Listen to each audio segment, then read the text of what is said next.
নমস্কাৰ গ্ৰহণ কৰিব অসমবাসী ৰাইজক MB ব্লগছৰ অন্য এটা ভিডিঅ'লৈ স্বাগতম জনাইছোঁ। আজি আপোনালোকে এনেকুৱা এখন ৰেষ্টুৰেণ্ট দেখাম যিখনত আপুনি যিকোনো ধৰণৰ খাদ্য যিকোনো পাৰিব অতি জুতি লগাকৈ বহুত সুন্দৰকৈ বনায় তেওঁলোকে। আপোনালোকে যদি আহে তেনেহ'লে ইয়াত খাব পাৰিব।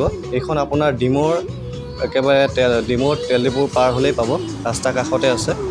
আৰু যদি আপোনালোকে কেতিয়াবা ডিমৌৰ ফালে আহে তেনেহ'লে ইয়াত খাব পাৰিব। আশা কৰোঁ আপোনালোকে ভিডিঅ'টো চাই ভাল পাব আৰু যদি ভাল পায় তেনেহ'লে লাইক কমেণ্ট আৰু ছাবস্ক্ৰাইব কৰিবলৈ নাপাহৰিব। জয় আই অসম।